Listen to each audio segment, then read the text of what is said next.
My name is Zektar, and I used to think I was hot stuff. 3 tours across the Andromeda spiral, 24 conquered worlds under my belt, and enough combat medals to weigh down a cargo freighter. Yeah, I was that guy. The one who strutted around the ship talking about how we were going to show these humans what real warriors looked like. Boy, was I an idiot. See, when the Krellian High Command decided to add Earth to our growing collection of subjugated planets, they made it sound like a vacation with benefits. Oh, it'll be easy, they said. Primitive species, they said. Barely figured out space travel, they said. The briefing lasted exactly 14 minutes. 14. I've spent longer deciding what to eat for breakfast. Our brilliant strategic plan, land near their military installations, wave around some plasma weapons, watch them wet themselves in terror, and be home in time for second moonrise. Simple, right? The High Command even gave us the weekend off afterward. They were that confident. So there we were, descending toward this little blue marble in our state-of-the-art assault cruiser, the Bone Render. Intimidating name, right? 27 years of service, and that ship had never met a species it couldn't terrify into submission. The thing was bristling with enough firepower to crack a moon in half, and it hummed with the kind of menacing energy that made lesser civilizations surrender before we even landed. Our target was some backwater military outpost in a place called Colorado. The intelligence reports described it as a maintenance facility with minimal defensive capabilities. Translation: a bunch of mechanics playing with wrenches while their government pretended they had a real army. The satellite scans showed maybe 30 humans total, most of them probably clerks and grease monkeys. Perfect. As we approached the landing zone, I was already composing my report home. Zektar here. Mission accomplished. Humans appropriately terrified. Please send extraction vessel and victory feast preparations. I was thinking about what kind of commendation they'd give me for such an efficient conquest. The outpost looked exactly like what you'd expect from a species that had barely crawled out of their atmospheric gravity well. Low, ugly buildings made of some primitive metal composite. Vehicles that actually rolled on the ground instead of hovering like civilized transportation. And the weapons. Please. Their most advanced defensive system appeared to be a fence with some kind of electrical current running through it. I almost felt sorry for them. Almost. That's when I first saw her. Lieutenant Rebecca Foster. Though I didn't know her name yet, or her rank, or the fact that she was about to turn my entire worldview upside down and shake it until loose change fell out. At that moment, she was just another human in strange blue clothing, crouched next to one of their ridiculous ground vehicles, doing something with a collection of primitive tools.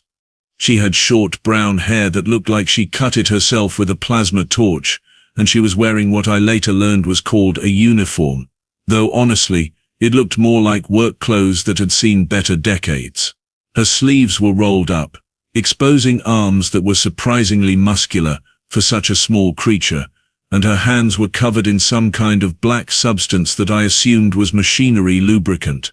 The most remarkable thing about her, she didn't even look up when our massive assault ship settled onto the ground with enough gravitational displacement to rattle their buildings. The engines were putting out a subsonic hum that should have had every living thing in a 10-kilometer radius cowering in primal terror.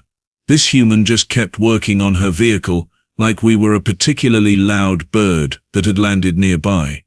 I checked my instruments. Yes, our intimidation field was operating at full capacity. Yes, our ship's fear-inducing resonance was broadcasting on all the right frequencies. Yes, our hull was reflecting sunlight in that particularly menacing way that usually sent entire populations running for their underground shelters. This human female was either deaf, stupid, or operating on a level of calm that bordered on the supernatural. Maybe she hasn't noticed us yet, suggested Vorth, my squad's demolitions expert. Vorth was built like a siege engine and had about as much imagination as one too. I watched through the scanner as the human finally stood up, wiped her hands on a piece of cloth, and glanced over at our ship, for exactly 2 seconds. Then, she went back to her work. Oh, she noticed us, I said, feeling the first tiny crack in my confidence. She just doesn't seem to care. And that, my friends, should have been our first clue that this wasn't going to be the easy weekend conquest we'd been promised. But did we listen to that warning? Of course not. We were Krellian warriors. After all, what could possibly go wrong? So there we were, standing at the bottom of our ship's deployment ramp like we owned the place, which according to Krellian law, we technically did the moment we landed. Standard conquest protocol: disembark with maximum swagger, establish dominance through superior presence, accept inevitable surrender, file paperwork. I had my plasma rifle charged and ready. Vorth had his demolitions kit strapped across his back like some kind of walking ammunition depot, and our other two squad mates, Krix and Moltar, were flanking us with their energy shields humming at full power. We looked good, professional, terrifying. The human female was still bent over her vehicle, doing something that involved a lot of clanking and what sounded suspiciously like cursing. Though I had to admit, human profanity had a certain musical quality to it that was almost artistic. Attention, primitive life form, I called out in my most commanding voice, the one that had made entire planetary governors soil themselves. You are now subjects of the mighty Krellian Empire. Lay down your tools and surrender immediately. She didn't even pause in her work. I tried again, louder this time. Did you hear me, human? I said surrender. Resistance is futile and will result in immediate vaporization. This time she did respond. Sort of. She held up one finger in what I assumed was some kind of cultural greeting, though something about the gesture seemed less than respectful. Maybe she doesn't understand galactic standard, suggested Krix, who was always trying to be helpful in situations that clearly didn't call for help. All intelligent species understand galactic standard, I replied, though I was starting to wonder if that first word applied here. It's hardwired into the universal translator matrix. The human finally straightened up and turned toward us. She was holding some kind of primitive tool that was covered in the same black substance as her hands, and she had a streak of it across her forehead where she'd apparently wiped sweat away. Her expression was the sort of mild annoyance you might reserve for someone who'd interrupted your lunch break. You boys done making noise? She asked, her voice carrying across the distance between us with remarkable clarity. Because I've got work to finish before 1500 hours, and your ship is blocking my light.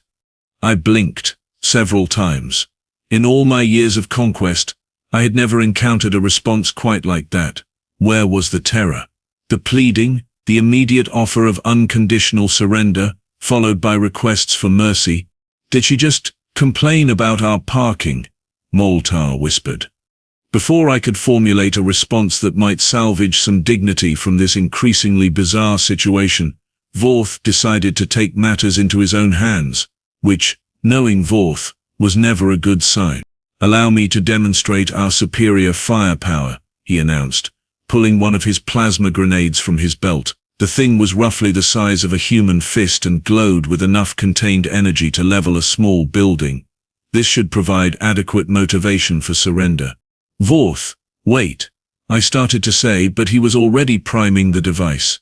The grenade made that distinctive whining sound that plasma explosives make when they're charging up, a sound that in my experience sent most species diving for the nearest cover while screaming about their various deities. This human looked at the glowing sphere in Vorth's hand, tilted her head slightly, and said, Then Vorth made his big mistake. Instead of just holding the grenade as a threat, he decided to lob it toward the human, not close enough to actually hurt her. Mind you, just close enough to demonstrate that we weren't messing around. The grenade sailed through the air in a perfect arc, its plasma core pulsing with menacing energy. What happened next will be burned into my memory until the day I return to the cosmic void. The human female watched the grenade approach with the sort of casual interest you might show a mildly entertaining ball game. Then, as it bounced once on the ground near her feet, she simply kicked it, like it was some kind of sporting equipment that had rolled into her workspace. The grenade sailed back toward us in a beautiful, graceful arc. Much faster than it had gone in the other direction, I might add. The human had quite a leg on her. Nice try, she called out. her tone suggesting she was genuinely trying to be encouraging about our pathetic attempt at intimidation. Time seemed to slow as I watched our own plasma grenade spinning through the air toward us. Vorth's expression went from smug satisfaction to dawning horror. Krix and Moltar were already diving for cover. I was calculating the blast radius and realizing that our intimidating position had put us directly in the danger zone. The grenade bounced once off Vorth's helmet, ricocheted off our ship's hull, and exploded about 3 meters from the Bone Render's primary sensor array. The blast lit up the afternoon sky with a brilliant green flash that probably could have been seen from orbit. When the smoke cleared, our supposedly indestructible assault cruiser was sporting a rather impressive scorch mark along its starboard side, and several of our most sensitive instruments were making sounds that instruments really shouldn't make. Also, our communications array was now broadcasting static on all frequencies, which meant we couldn't even call for backup without sounding like we were gargling gravel. The human went back to working on her vehicle. "Well," I said, watching pieces of our sensor equipment fall to the ground with tiny metallic clinks. "That could have gone better." Vorth was staring at his empty hand, like he couldn't quite believe what had just happened. She kicked it back. "Yes, Vorth, we all saw that. But it was a plasma grenade." "Yes. And she just kicked it." I was beginning to suspect that humans might be slightly more complicated than our intelligence reports had suggested. Also that this was going to be a very long day. If I thought things couldn't get any worse, the universe was about to prove me spectacularly wrong, because apparently when humans detect unusual activity at their installations, they don't panic and flee like civilized species. No, they send more humans to investigate, which is like responding to a fire by bringing extra kindling. The first sign of incoming reinforcements was a low rumbling sound that I initially mistook for distant thunder. Then I realized it was coming from the ground and getting closer. Several of their primitive wheeled vehicles came bouncing over a hill, kicking up clouds of dust and making enough noise to wake the dead. The lead vehicle screeched to a halt about 20 meters away, and out stepped what I can only describe as the most relaxed-looking warrior I had ever encountered. He was taller than the female, with graying hair and the kind of weathered face that suggested he'd seen more action than our entire squad combined. His uniform bore markings that my tactical computer identified as indicating senior rank. "Afternoon, Becca," he called out to the female, who was still working on her vehicle, like nothing unusual was happening. "Having visitors today?" "Hey, Sergeant Webb," she replied without looking up. "Yeah, these guys showed up about 10 minutes ago. Think they're trying to invade or something." "Sergeant Webb." I filed that information away while trying to process the casual tone of this conversation. They were discussing our invasion attempt like it was a minor scheduling conflict. "Invade, huh?" Webb looked us over with the sort of mild interest you might show a moderately entertaining zoo exhibit. "Well, that's different. How's it going so far?" "Oh, you know," Becca said, finally straightening up and gesturing toward our damaged ship. "The usual. They threw a grenade at me, so I kicked it back. Seemed to hurt their feelings a bit." Webb nodded like this was perfectly reasonable behavior. "Plasma grenade." "Yep, pretty decent kick distance too. I'm getting better at those." "Getting better at those?" How many times had she done this before?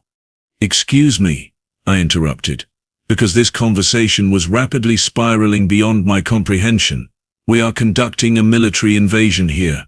This is supposed to be a serious and terrifying experience for you."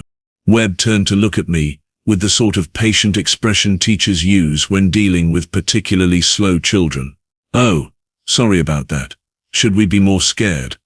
Behind him, more humans were emerging from their vehicles. Unlike the organized, disciplined formations I was used to seeing from military units, these humans seemed to be approaching the situation with what I can only describe as professional curiosity mixed with mild amusement. "This is intolerable," Vorth muttered, reaching for another grenade. "I'll show them proper respect for Krellian superiority." "Vorth, no," I snapped, but it was too late.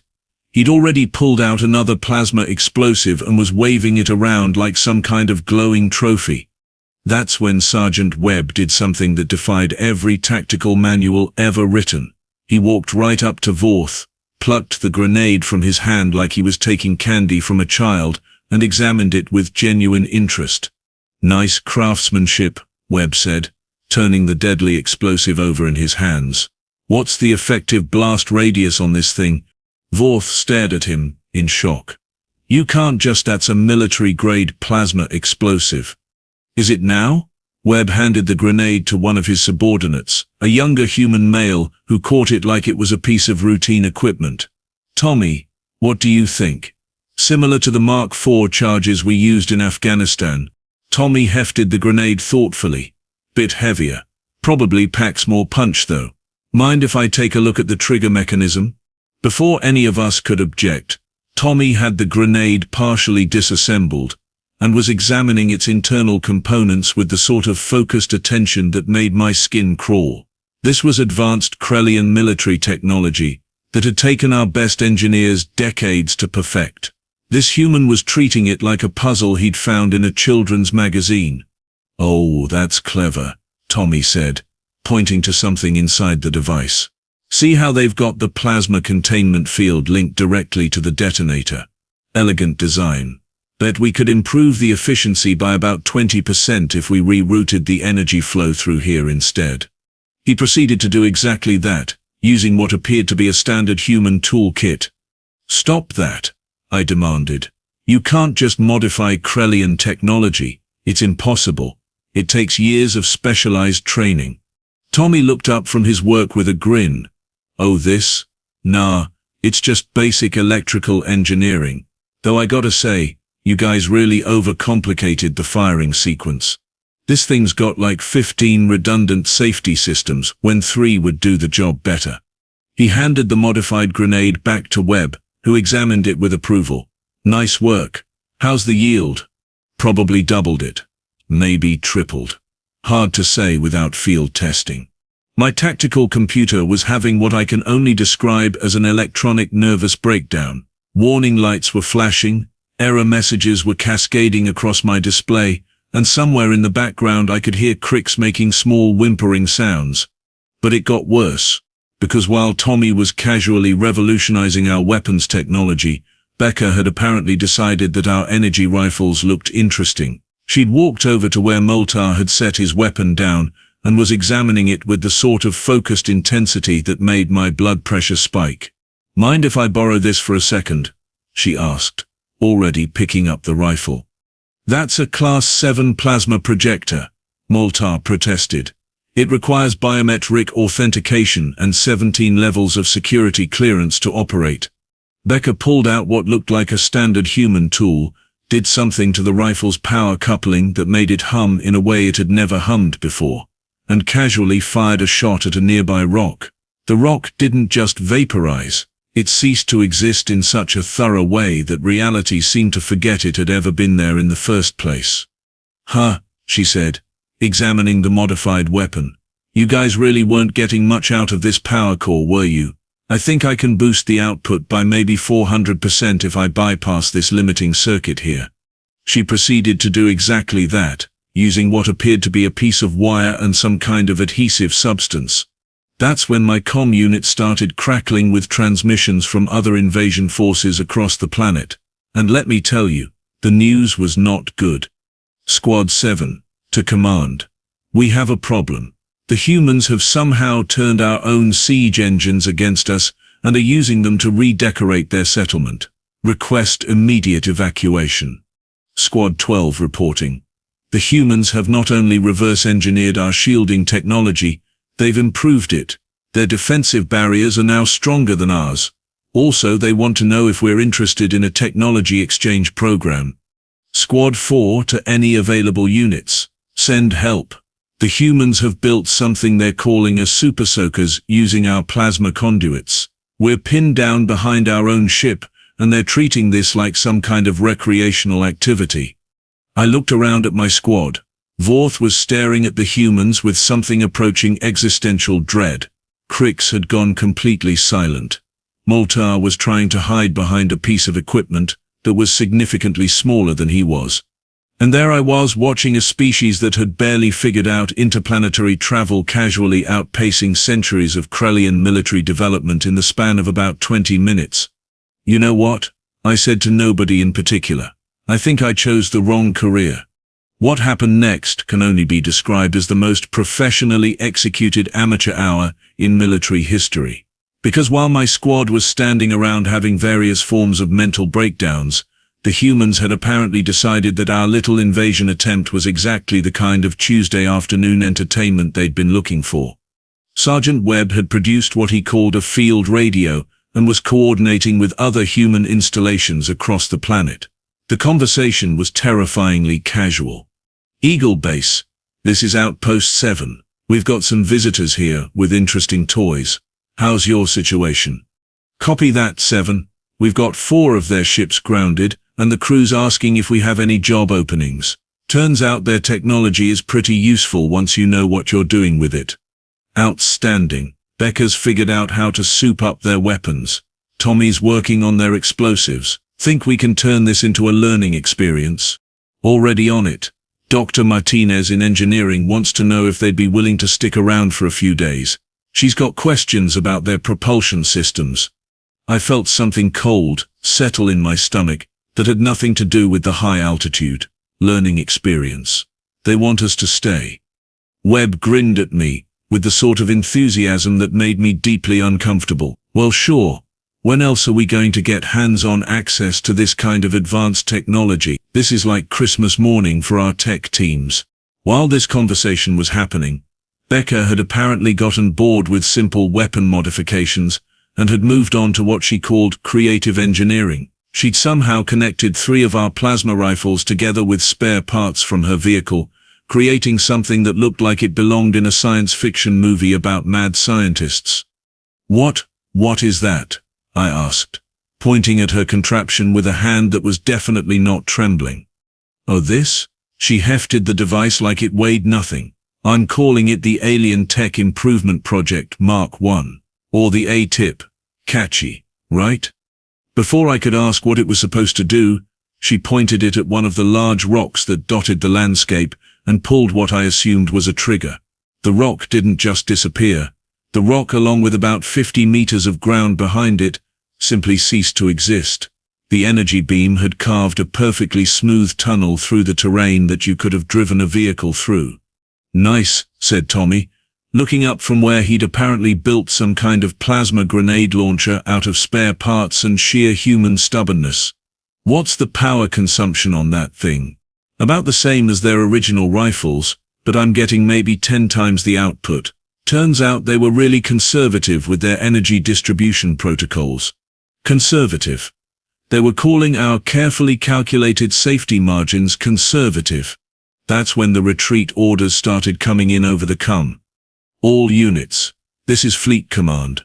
Immediate tactical withdrawal authorized. Repeat. All invasion forces are to disengage and return to orbit immediately. Squad 15 to Command. We can't disengage. The humans have surrounded our landing site with something they're calling a block party, and they keep bringing us food. Also, they've somehow made our weapons shoot confetti. We don't understand how or why. Squad 3 reporting. The humans have built a replica of our ship out of their primitive materials. It flies better than ours does. Request permission to study their construction techniques. Command to all units, just get out of there. Now.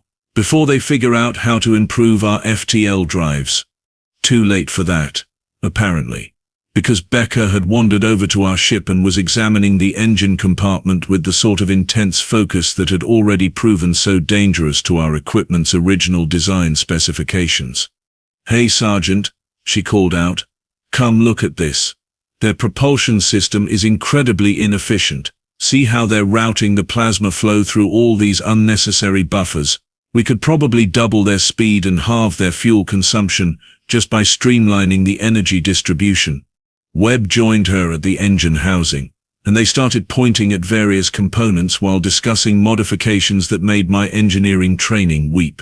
Within minutes, they had a plan to upgrade our ship that would probably turn it into either the fastest vessel in known space or a very large, very expensive explosion. I realized with crystal clarity that we were no longer the predators in this situation. We weren't even the prey. We were the entertainment. These humans were treating our invasion like an interactive technology demonstration, and they were having the time of their lives figuring out how to make everything work better. My comm unit crackled again. "Sekatar, this is command. Get your squad out of there. Now." That's a direct order. I looked around at my team. Vorth was sitting on the ground, staring at his hands like he was questioning the fundamental nature of reality. Krix had started taking notes on human engineering techniques. Moltar was actually helping Tommy with some kind of plasma-based construction project. "Copy that, command," I said into my comm. "We'll be right up, just as soon as we figure out how to get our ship started again." Because somewhere in the last hour, the humans had made so many improvements to our vessel that our own technology was now completely beyond our understanding. So here I am, 3 months later, filing what has to be the most embarrassing after-action report in Krellian military history. The official designation for Earth in our databases has been changed from Conquest Target to absolutely do not disturb under any circumstances. The humans didn't just defeat us, they adopted us. Like stray pets who'd wandered into their backyard with interesting toys. Becca eventually got our ship running again, but now it travels at roughly twice light speed and runs on what she calls optimized fuel efficiency protocols. Our weapons are 3 times more powerful, our shields are impenetrable, and our navigation system can apparently predict weather patterns 6 months in advance. Tommy threw in a coffee maker that somehow works in zero gravity. The thing about humans isn't that they adapt to new situations. Every species can do that. Humans take new situations, figure out what's wrong with them, and fix everything whether you ask them to or not. They're the only species in the galaxy that treats first contact like a home improvement project. The Krellian High Command has issued strict orders. Earth is off limits, indefinitely. Not because we can't conquer them, but because we're afraid they might try to help us conquer other planets more efficiently. And that's how I learned that humans are the only species to successfully weaponize customer service attitudes.